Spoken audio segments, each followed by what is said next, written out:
So the main tools that we're going to look at today are going to be inside the tools section. We're going to look at to create a story. We're going to look at to publish and to publish plus, depending on the age group of the users that or kids that you're working with. We'll look briefly at to write and mash cams and to connect and some of the topics inside the subject section.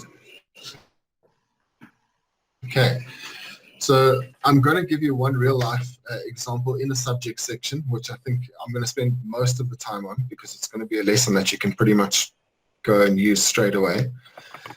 But starting off in the tool section, we're going to go into to create a story. Okay, so we all know so far, I think, how to set to-dos and set and mark work. If you don't, you can always join the next session about that. So there's 3 different kinds of stories that you can use in to create a story. There's my simple story, which doesn't involve, you can't bring in any backgrounds and you can't animate individual sprites. Then there's my story, where exactly what it says, you can add backgrounds, more animations of individual objects. You can record your voice or put music in, and you have more advanced painting tools. Then my adventure story for the older kids is one of my favorite things. Basically, if most of us will probably remember, we had choose your own adventure books when we were a bit younger. So in the adventure story, which I'm going to go into now, you can hyperlink pages. So a couple of things that you're learning outside of creative writing and simple technology here is you're learning about hyperlinking, which obviously is a skill for web design. You're also learning about planning different movements, planning different scenarios or outcomes to scenarios. So that's also a really good thing when you're starting to learn programming or any kind of instructional design, is to understand how to get different outcomes from certain inputs. Starting, I'm just going to go back to the simple, not the simple story, or my story. So basically, there's a few ways to use to create a story. It's really simple when you first look at it. It looks like there's nothing much to the program, but you can use it in a variety of ways.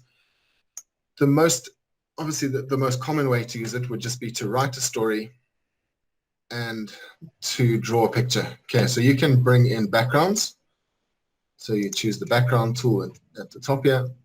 You can bring in any photos, or you can use your webcam to take a photo of yourself or your surroundings and bring it in. So basically, I will just bring in a nice little background. Now, anything that you bring in terms of sprites or pictures, you can animate as you go along. Okay, so I'm going to just bring this little guy in. When you click on the animation tool, you can see that you can animate very, very basic animation here. And you can write your story. So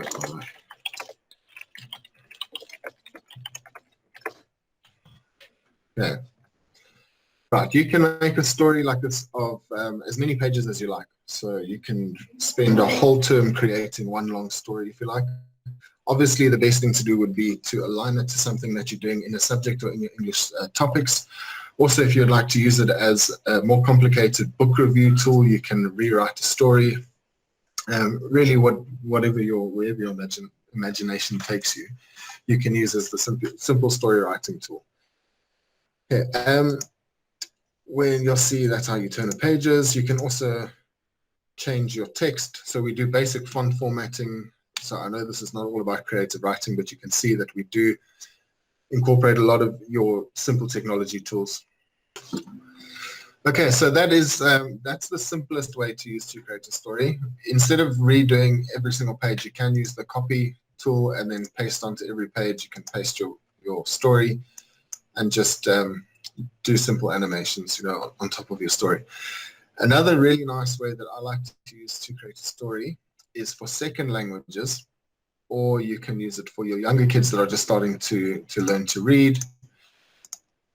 If we go to a blank story, you can now import a picture when you import a picture, you can import a picture of anything that you've taken a photo of or of certain objects. So if you want to use it as a simple way of identifying objects, I like to say in the second language, say we're going to go and draw an apple, you can use it as a presentation to show off those objects. So as a teacher, I can either write here apple and then go through all the different fruits or colors and create a little presentation for your younger kids, or we can bring in pictures and set this as a task with no words. And when you set it as a task, you can get the kids to then fill in the words of what is inside the picture that you've put into the presentation. And then obviously you can mark that work to make sure that they've done the right thing. Another really nice thing is that you can go and find a collection of photographs or pictures, and you can put them in as backgrounds here. And then the kids will have to look at the story and try and, sorry, I see that my background is back. If you go to choose file from my PC or from anywhere in your Purple Mesh work, you can put in different pictures in a sequence, and you can get the kids to then basically write the story of what they think is happening in the story. Okay, so there are a number of ways that you can use to create a story. So those would mostly be for your younger kids. If we had to go to my adventure story, you'll see there's more options on the top here. So we can add sprites and buttons now.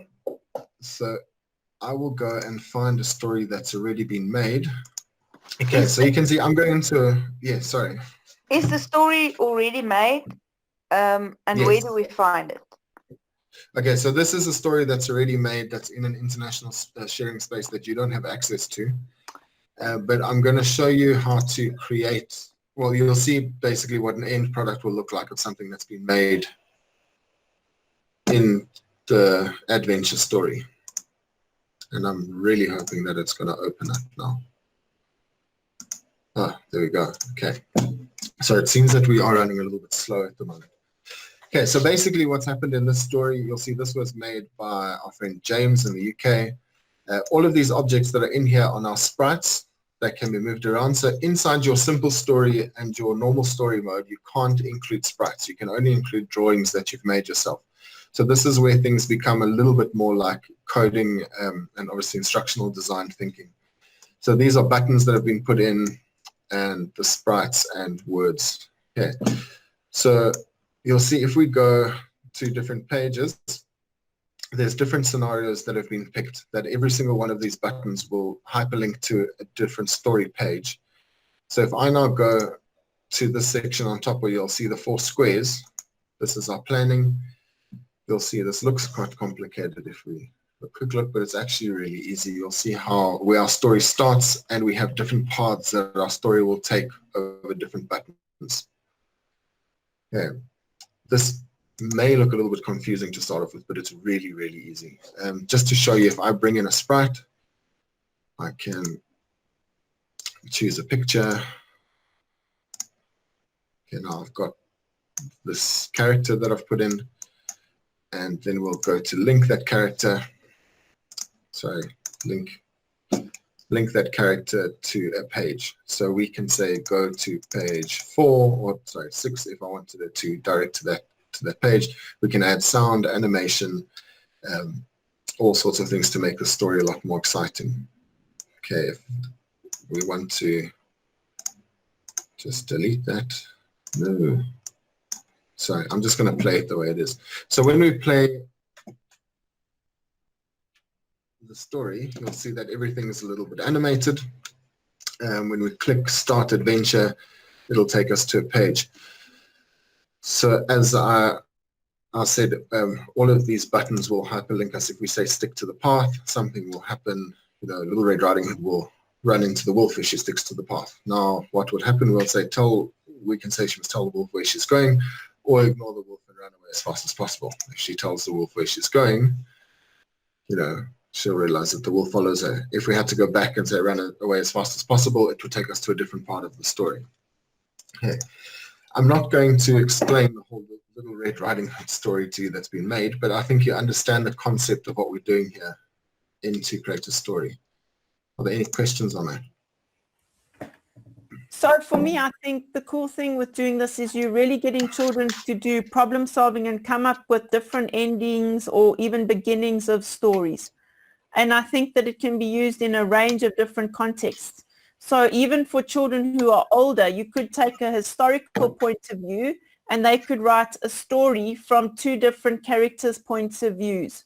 So perhaps people on different sides of the fence and they get different points of view as to how the story entails. So I don't think you must just see it as little children's stories like Red Riding Hood, but I think it could go all the way up into high school and you could be doing amazing things with a tool like this for older children as well.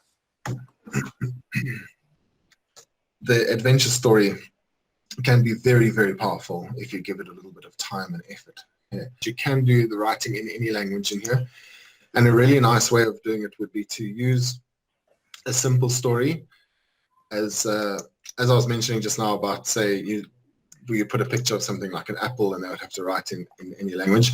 Or you could write sentences here in whatever language, so whatever language you're teaching in, and get them to draw pictures and import pictures to show that they understand the meaning of the sentence that's been written there. Okay. Or just a very easy way of yourself putting the picture of the apple, say if we're doing Zulu, writing the word apple in Zulu, and then what you could also do is record your voice saying the word. So if you're going to use it as like kind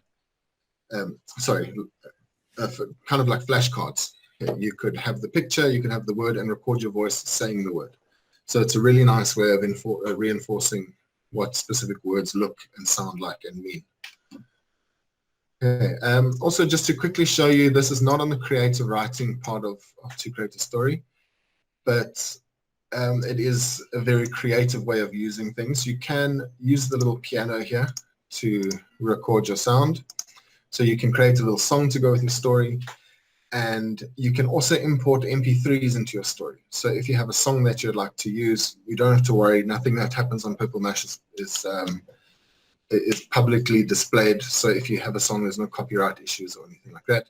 You could also, if any of you know the music toolkit tools in Tools, you can create a song using 2-beat or 2-sequence, and then you can save that song as an MP3 and then bring that song back into your To Create a Story storyboard. So there's a lot of ways of using different pieces. Also, if you're creating any pictures, so if you're using something like To Paint a Picture to make a nice looking picture that's a little bit more elaborate than the tools that you can use here, you can save that as a PNG or a JPEG file and then bring it in as your background. So it doesn't have to be kind of, sorry, I've just lost the word I was going to say.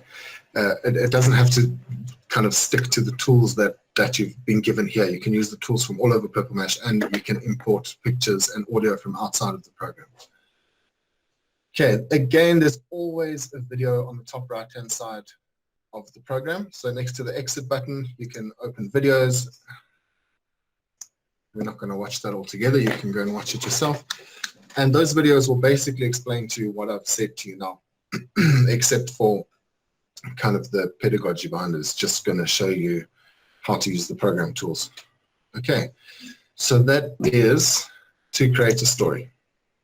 I hope that you have seen some things that you didn't know existed in To Create a Story. I'm hoping that these training sessions will help you see, the depth of Purple Mash as a program, and kind of expand what you've been using inside the program, because I know there's a lot to learn, and there's definitely a lot that none of you have ever seen before, even though you've been using the program, some of you, for about 9 years. So now we're going to move into To Publish and To Publish Plus. I'm not going to go too much into To Publish itself, but you can see that the To Publish activities are a little bit more simple than To Publish Plus. So you would use these for your younger grades. So your foundation phase would use this, and then we could move into To Publish Plus for intermediate phase, or for the kids that have kind of gotten a hang of the technology behind Purple Mash. So if we're inside To Publish Plus, now you'll notice that, so To Publish Plus is basically Publisher for kids. Instead of having to go and find publishing templates, we have a whole lot of templates that are ready to use here, and these are incredible for creative writing. Okay, so we're using a blank template here. You can, I personally think something that would be really nice to do at the moment, now that the kids are not at school, is to use the blank diary. It can just be something that you put into your little online curriculum for 5 to 10 minutes a day. They can go and write a little diary entry about how their day is going, what's happening, if there's anything interesting or how they're feeling. I personally think that we really desperately need to focus on children's mental health and well-being at this time. So actually talking about how they're really feeling about the situation is going to help. And you can use the diary template to do that. So what you can do, sorry, I see a question there about printing or exporting. Yes, so you can print absolutely everything in Purple Mash, and you can export everything into, when you use collaborative tools like to blog or to email, or you use our display boards, everything can be displayed to people in the school or shared with the teacher or shared with your friends. And then obviously printing. If you do print things that are into publish, they will print as they are meant to. So if you're using something like a blank leaflet, it will print as a 3-fold leaflet that they can fold and have as a physical creation. I hope that helps. Yeah. So what we can do here, so if we go into a leaflet, or as always, you're going to see the set as to do or launch app. We're going to go into launch app just to work on it. So obviously I'm logged in as an admin, as a teacher, so I can make changes to this leaflet. So if you are familiar with any of the tools, or sorry, any of the publishing topics that are available under topics, you will find leaflets like this, just with more content. Now you could direct the kids to go directly to this blank leaflet and just give them simple instructions, or as a teacher you can add all of that content to this leaflet. So to give you an idea of how to do that, just so we can see this is what the leaflet will look like. They can work on different sections. They don't have to add any boxes. All the text boxes and picture boxes are there for them. They can upload any pictures that they like. But now, as a teacher, I can either go and fill in this blank template. You can't delete boxes. No. Okay, thanks. So you can only make them smaller or bigger. But you can, if you go out of this, there is a simpler blank leaflet. So it's just got less boxes, basically. We're trying we're trying to get more involved in what the content is of these projects than the actual design. So as a teacher now, I can either upload pictures or bring in any clip art and kind of set this as a task like this. Or I can leave it all blank. Another question. Can people Please. take photos and upload photos, or do they have to be graphics? No, you can upload anything you like. In these blank templates, if you click on this little, the file, you can upload JPEG files and PNG files. You'll see these are all the different file extensions. So if we are, I'm just going to bring in something that I've got here. We've got our Python in Pieces logo. This comes from my computer. And you can see you can bring any of this in and you can draw over it, and you can bring in clip art over it. You can do basically anything you want. But now as a teacher, sorry, I keep going back to this. You can leave it blank, or you can import pictures for them to write around that topic. Or another option would be for you to click on this teacher mode button, which looks like a little graduation hat. You can make everything editable. And you'll see now we have a clip art bin that we can add to. You can, if you click on this writer's checklist, you can create a checklist to make sure that they're writing the topic properly. These are just a couple of just some pre-made checklist that's here. if we click on the example checklist on the little thing, you can change the different kind of checklist that you want to put here, or you can use this edit button and create anything you want. So if you want to say something like check your punctuation, we can put a tooltip. So, and then you can also import a sound. So you can really customize this as much as you possibly need to. And then when you've created your custom template, you're going to save it. And once you've clicked save, you can then go to share and set it as a to-do. Or once you've saved it, you can also go to your My Work folder and push it as a to-do. That is something that we have covered in our setting and marking work tutorials, but we can also do it. I mean, if you ask us to do it again now, we can do it now.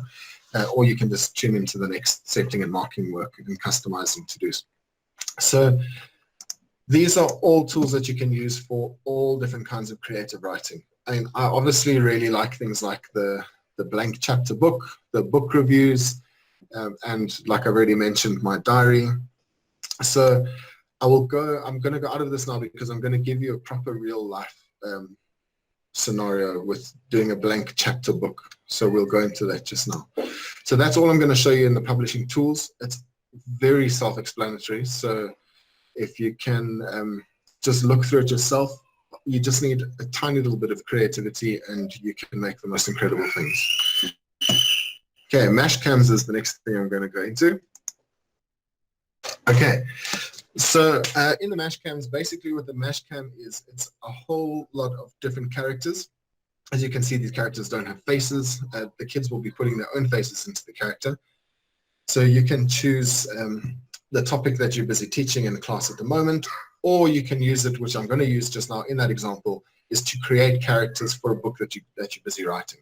So when you're writing a book, you're obviously going to do quite a lot of planning on your book. So I'm going to show you then how to use to connect to plan an entire book before you write it.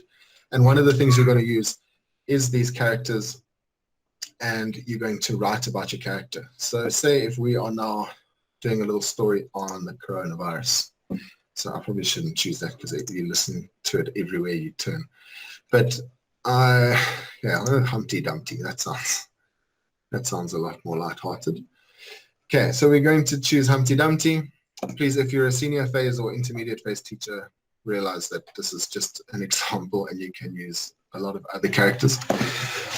So what we can do now with this character is we can use our camera. Okay, it's a bit embarrassing, but here we go. Okay, so you'll see now I've made myself the face of Humpty Dumpty. Okay, every one of these pictures has a certain overlay. So you'll see that this one does have quite a bit of an overlay of the face. It's just to kind of fit in with the colors of the whole picture. But you can see, and the child will see that their face is there. Okay, then you can now use this little speech bubble on the side to write about your character. So again, this is where our creative writing comes in.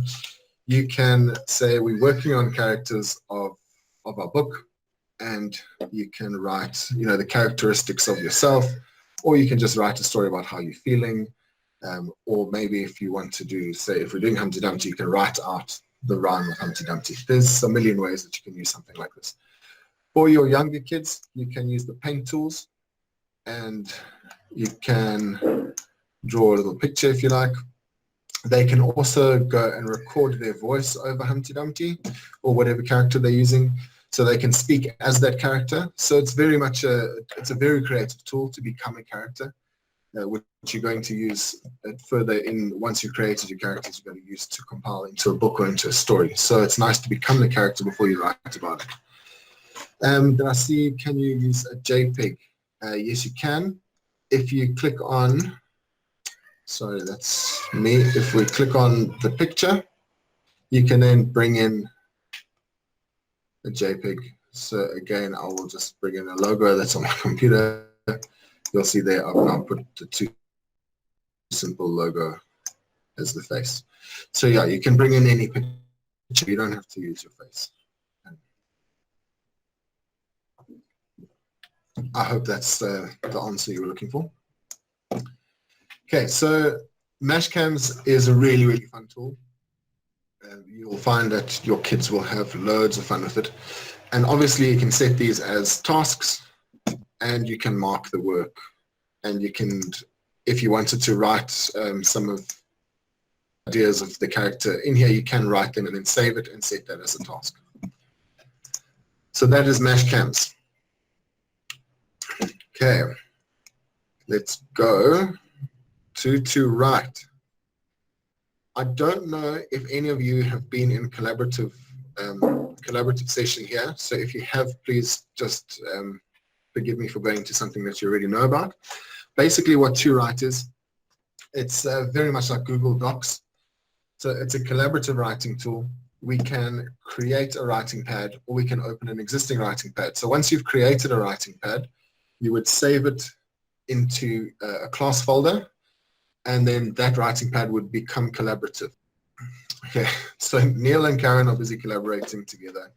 And then if I wanted to, at some point as a teacher, I could go in after their little collaboration project and I can go to a timeline and see exactly what they've said to each other at a specific time that they've said it to each other. So you're not going to have any problems with online safety. I'm sure, as all of you know, we're very, very focused on safety of kids. So we won't let anyone say anything without it being able to be monitored. So we can go back to write at another point if you are interested in looking at to write. Yeah. But like I said, I'm trying to give you as few nice, easy tools as possible to get started with. And then when you've gotten started with those tools, you can always come back and we can elaborate on all of them. Yeah, so what I'm going to do now is go into to connect. To connect, if you've done this with us on a collaboration exercise, this is going to be a little bit different because I'm actually going to show you how to bring in different bits and pieces to connect.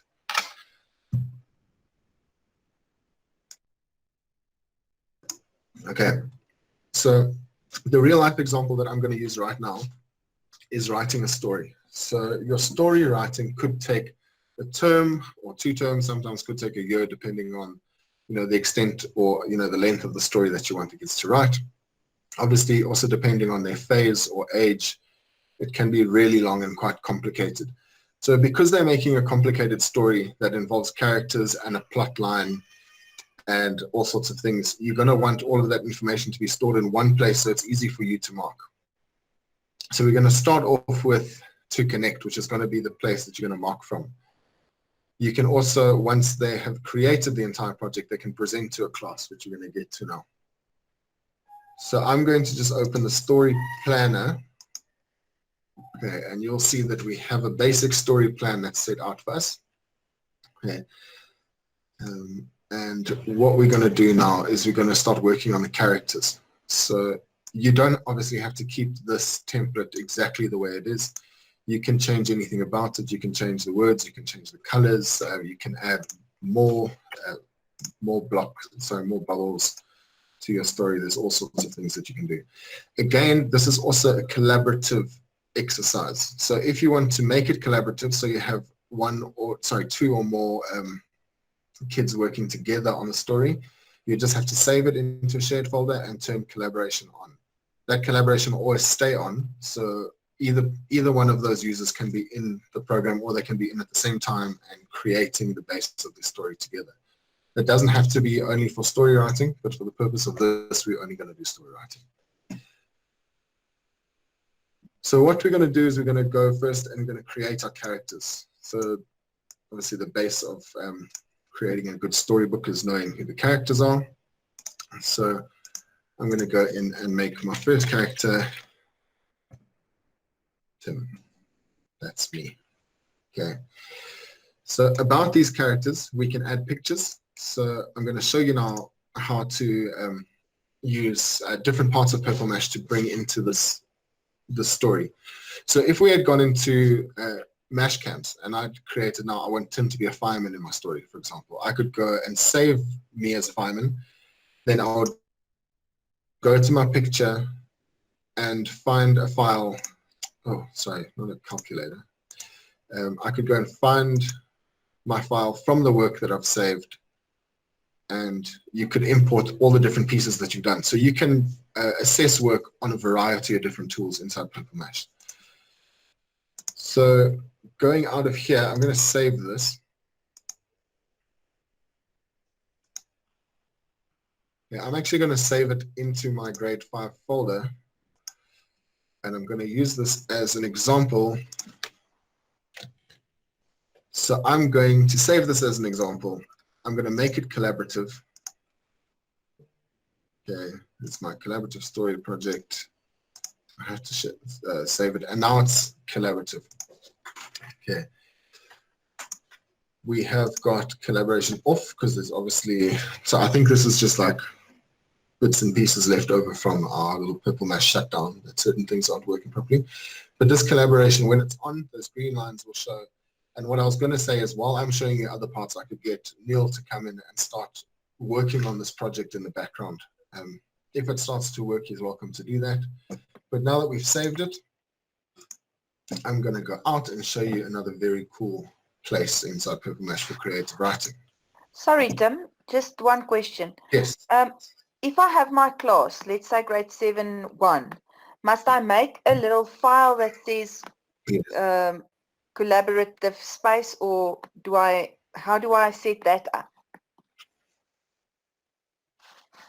You can add it just to your class folder, but it's much easier for admin, for your own admin, to create folders. So what you would do is go to your work folder, and you can create groups. So you can create groups, or you can create class folders. So if I go into the grade 1 class, I can create a new group. Right, and then you will see I've created a group that you can now save all of your work into that group folder. Sorry, into your class shared group folder, or you can create groups for different projects. Those are the two ways of doing it. You can, like I said, you can also just save it into your grade 1 folder, but if you're doing a whole lot of different projects at once, which is obviously the thing you're going to do, you're not only teaching one subject at a time, it's going to get confusing. Yes, because I've got like 7 classes. Does that answer your question? Yeah, so because I've got grade 1s, grade 2s, grade 3s, grade 7s, grade 6s. So is it easier to make these folders in the class group, or just as a class? Definitely make extra folders. So you can make folders in each of the class groups, or like I said, you can create groups and label them the class and the project name. Okay, thank you. So we can, if you'd like to stick around a little bit after this, we can go more into creating groups into classes. Thanks, Tim. If you go to subjects, you can also find it in topics, but I'm going to go to subjects first. You'll find under English, so we're putting that mind map on ice for a little bit, but we will definitely get back to it. So if you go to your English tools, you'll find these are all of the things that you can use for creative writing and more. Okay, so I've only mentioned a few, but you can go in and look at all of them. Every single one, as I mentioned before, does have its own videos to explain to you how to use the tool. So we've gone through most of these, but now what we're going to do is we're going to look at things like diary writing and storytelling. If we go into diary writing, it's going to give you templates for specific diaries. So if you don't want them to go and just create their own plain diary, you can find something that might be applicable to what you're doing in class and write a diary about that. But if I go into story writing, which is one of my favorite topics, you'll see that story writing is a lot bigger.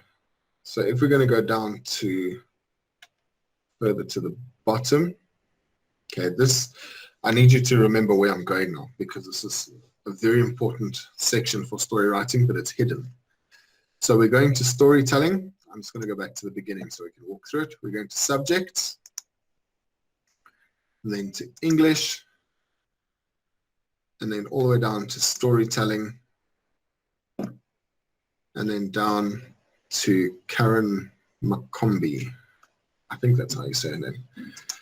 Anyway, you could also go to, from your homepage, you can also go to topics and find story writing in the topics if you want to find it easier than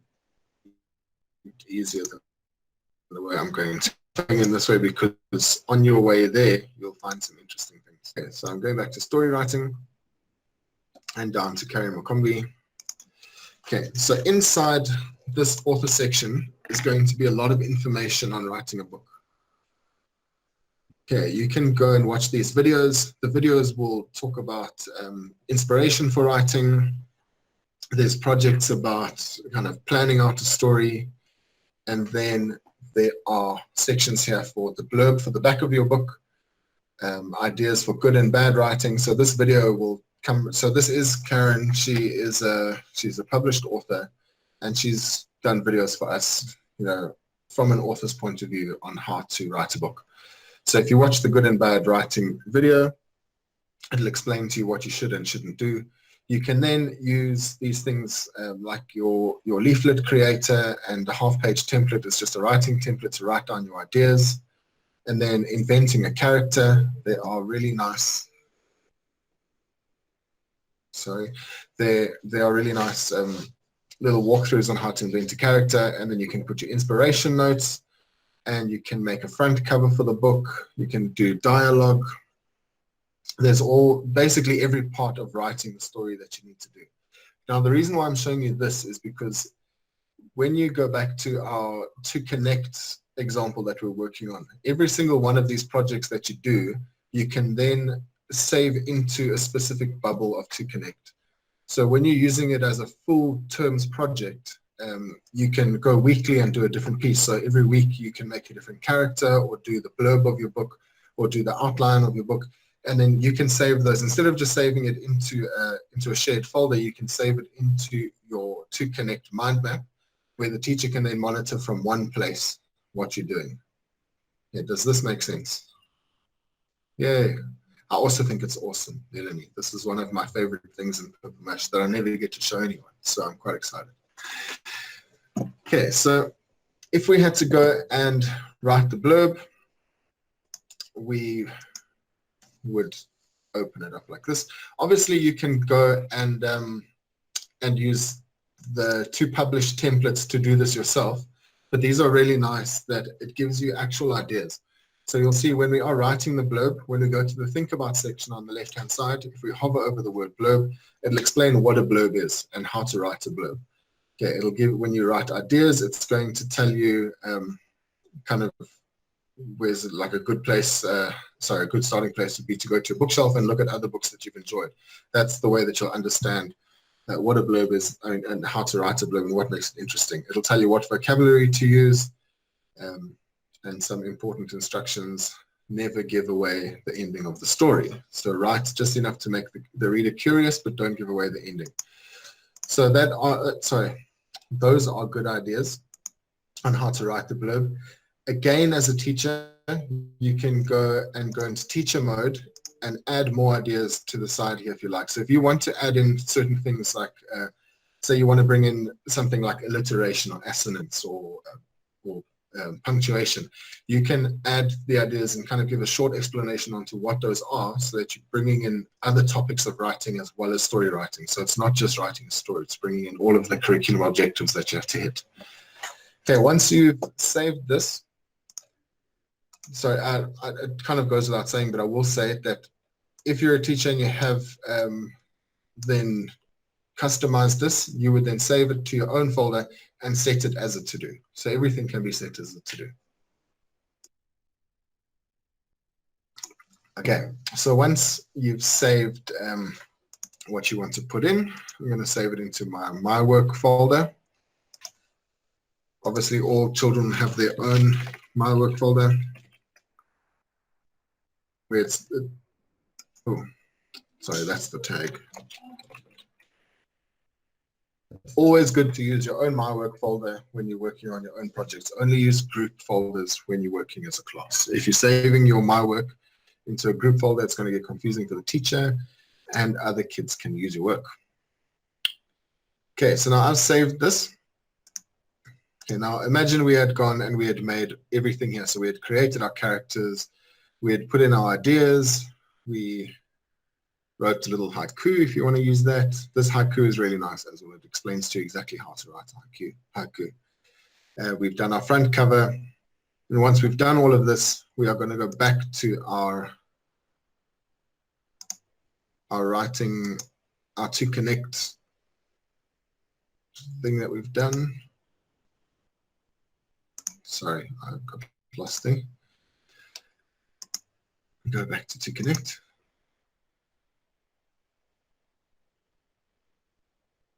Okay, open the file. Does anyone remember where I saved this, by the way? Oh, there we go. Collaboration story project. Yeah, so now I'll go back here and I will put my blurb, add this in. Okay, and then when I go to connect to folder, you will see that I'll link it to my work. Then I'll go to my work folder and I'll find my blurb. Forgive me if I'm doing this faster than expected. And with my blurb there, I can then add a picture or add notes about it or add a sound. Sounds are really nice to kind of leave notes for your teacher or leave notes for yourself. But I really enjoy this leaving notes for teacher thing. So now you'll see, now that I've done it, there's a little link button. If I click on the link, it'll take you to, or just at least display the work that I've done. So as a teacher, then you can go and look at all the work that pupil has done, and then look at the whole project once they've done it. And while they're busy doing this, there's also a writing pad that they can open on the left-hand side here. So when the writing pad is open, as they're having ideas for the book, if they want to start writing the book as ideas come to them, they can start to write everything over here. If what's nice about this as well is that we also trying not to bore children with getting them just to write lines and lines of text in Word and programs like that. As nice as those programs are, you don't have to focus on all of that. So the font formatting tools are all here. So they can format their fonts, they can change font sizes, colors, all sorts of things so that they are learning more than one skill at a time. Okay. If you do have to connect on collaborative mode, every pupil will have their own text file on the left-hand side here. So if I was working with Neil, for example, and I write this, he wouldn't be able to see what I've written. So this is my own work that I'm keeping to myself, but he would be able to see this right-hand part, but not the work folder. You could then, if you wanted to collaborate on the work that you've written, go into To Write and carry on writing your story there. Okay.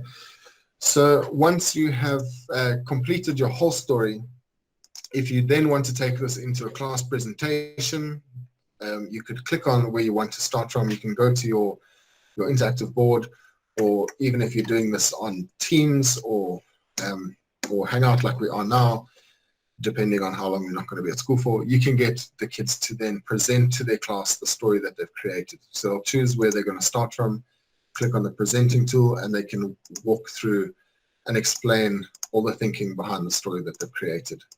And once they've actually done all of this planning, they can then go to the to the publishing tools that we looked at earlier, go to the blank story book and write their story. Once they've written their story, they can also then add it in here. It doesn't have to be a joined bubble, but they can add it in with a link to their completed story. Once the completed story is on, you can also go and push that to a display board, so that if you go to your sharing section, you'll see we've got display boards.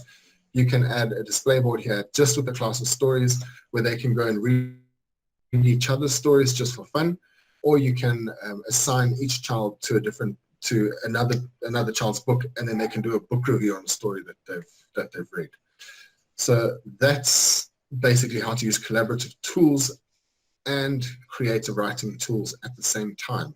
If any of you want to hop into any of the other sessions or have seen sessions and didn't register for them, just let us know and we can add you to those. We say thank you for your time and for being involved today. Have a good day.